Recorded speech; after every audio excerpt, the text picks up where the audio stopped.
सर्व प्राध्यापक वृंद, शिक्षकेतर कर्मचारी आणि आपण सर्व विद्यार्थी आणि विद्यार्थिनी मित्र, आज आपण गेले 1 महिना झाला महाविद्यालयात प्रवेश घेऊन महाविद्यालय सुरू झालं आणि महाविद्यालयात वेगवेगळे उपक्रम घ्यावायचे असतात.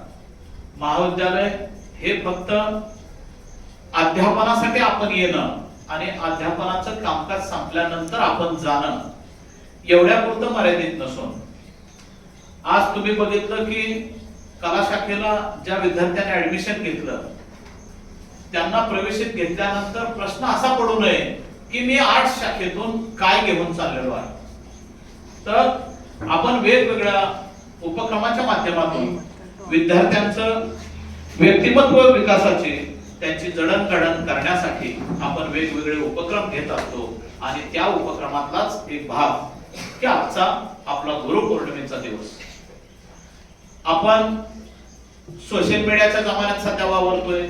आपण बघितलं की सोशल मीडियामध्ये मोबाईलवर रील्स असतील किंवा सगळे व्हॉट्सअपला मेसेज असतील, फेसबुकला मेसेज असतील, आज सगळे गुरुपौर्णिमेचे मेसेज आहेत. हे मेसेज वाचत असताना सुद्धा आपल्या महाविद्यालयात जडणघडणीमध्ये आपल्याला ज्या गुरूंनी आज इथपर्यंत आणलेलं आहे, तसं तर बघितलं जीवनातील पहिले आपलं गुरु ज्यांना आपण मानतो ते आपले आई वडील, आणि त्याच्यानंतर ज्या ज्या टप्प्यावर ज्यांनी ज्यांनी आपल्याला चांगलं मार्गदर्शन केलं आणि समाजात उभा राहायला शिकवलं, त्या त्या टप्प्यावरील ते सर्व गुरु हे आपले आदर्श असतात. आणि अशा सर्व गुरूंना आज वंदना करण्याचा आज हा गुरुपौर्णिमेचा दिवस असतो. तुम्ही बघितलं थोडासा इतिहासाचा जर मागोवा घेतला तर शिवछत्रपतींना घडवणारी राजमाता जिजाऊ सुद्धा या त्यांच्या गुरु होत्या. स्वामी विवेकानंदांना घडवणारे त्यांचे गुरु स्वामी परमहंस हे सुद्धा त्यांचे गुरु होते. आजच्या आधुनिक काळात बघितलं की आंतरराष्ट्रीय ख्यातीचा आपला भारताचा बॅट्समन की अष्टपैलू व्यक्तिमत्व म्हणून सचिन तेंडुलकरांकडे बघितलं जातं. त्यांचेही गुरु रमाकांत आचरेकर होते. म्हणजे आज आपण जीवन जगत असताना आपणाला कुणीतरी मार्गदर्शक असावा लागतो, पाठीराखा असावा लागतो, आणि तो पाठीराखा किंवा ते मार्गदर्शक हे आपल्या आजच्या सध्याच्या युगातील ते सर्व गुरु आहेत. म्हणून आजचा दिवस हा गुरुचरणी वंदन करण्याचा दिवस असतो आणि तोच उपक्रम आपण आपल्या महाविद्यालयातील राष्ट्रीय सेवा योजना विभागाच्या वतीनं आज आपण इथं घेत आहोत. आज सकाळी सगळे विद्यार्थी आले. आम्हाला काही विद्यार्थ्यांनी सेकंड केला, नमस्कार केला आणि सगळ्यांना गुरुपौर्णिमेच्या हार्दिक शुभेच्छा दिल्या. पण अशा कोरड्या शुभेच्छा देणं कितपत योग्य आहे यावर थोडंसं चिंतन केलं आणि लगेच विद्यार्थ्यांना पण सांगितलं, अरे आपण या गुरुपौर्णिमेच्या निमित्तानं महाविद्यालयातील सर्व प्राध्यापक वृंद असतील, शिक्षकेतर कर्मचारी असतील की ते आजपर्यंत, आज तुम्ही प्रवेशित घेतल्यापासून तुम्ही पदवीधर होईपर्यंत ते तुमचे गुरुस्थानी असणार आहे. त्या सर्वांचा आदरातिथ्य करणं हे विद्यार्थ्यांचं कर्तव्य असतं. आणि त्याच भावनेतून आज BA भाग 2 च्या सर्व विद्यार्थ्यांनी आज आम्हा सर्व शिक्षक वृंदांचा सत्कार करण्याचा निर्णय घेतला आणि लागलीच आपण NSS च्या माध्यमातून हा उपक्रम घेतलेला आहे.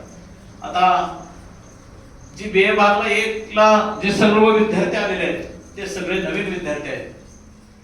तास नुकतेच चालू झालेले आहेत. मग बांगे सरांचा सुद्धा तास झाला की हळूहळू पुढच्या आठवड्यात सुद्धा सगळ्यांना माहिती होईल की महाविद्यालय सुरू झालेलं आहे. प्रवेशित झालेल्या सर्व विद्यार्थ्यांनी जास्तीत जास्त उपस्थित राहिलं पाहिजे.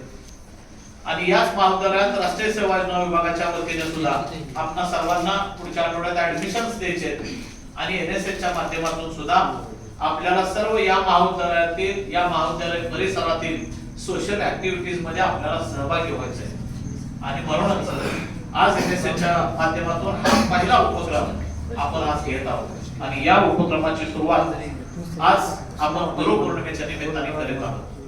काल आम्ही प्राचार्यांसमोर डिस्कस करत असताना काही गोष्टींचा काही मागोवा आम्ही घेतला की या महाविद्यालयामध्ये सुद्धा तुमच्याच सारखे विद्यार्थी या महाविद्यालयाचे विद्यापीठाचे गोल्ड मेडलिस्ट म्हणजे सुवर्ण पदक सुद्धा या महाविद्यालयातील विद्यार्थ्यांनी मिळवलेलं आहे। तुम्ही आता बघितलं गोल्ड मेडलिस्ट आपल्याच या मराठी डिपार्टमेंटच्या सारिका बांगे 2017-18 ला संपूर्ण सोलापूर विद्यापीठात मराठी विभागात तिने प्रथम क्रमांक मिळवला होता आणि दुसरी विद्यार्थिनी 23-24 ला गेल्या 2 वर्षापूर्वी सुद्धा मराठी विभागाच्या वतीने भाग्यश्री मंडले या विद्यार्थिनीने सुद्धा गोल्ड मेडल मिळवलं।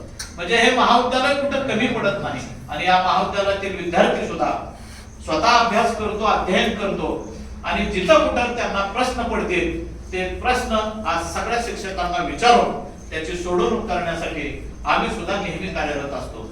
म्हणून आपण सर्वजण इथून पुढे जास्तीत जास्त विद्यार्थी संख्या महाविद्यालयात उपस्थित असावी ही आमचा मनोदय असणार आहे आणि आपली उपस्थिती ही तुमच्या स्वतःच्या व्यक्तिमत्वाची जडणघडण करून घेण्यासाठी ती उपस्थिती महत्वाची आहे आणि म्हणूनच आपण आज गुरुपौर्णिमेच्या निमित्ताने तुम्हा सर्वांना शुभेच्छा देत असताना आणखी एक आनंदाची गोष्ट आहे की सोलापूर विद्यापीठाचा 1 ऑगस्ट हा वर्धापन दिन असतो आणि वर्धापन दिनाचं औचित्य साधून सोलापूर विद्यापीठाच्या कार्यक्षेत्रामधील अनेक नामवंत प्राध्यापक असतील, काही सामाजिक काम करणारी साहित्यिक मंडळी असतील, अशा मंडळी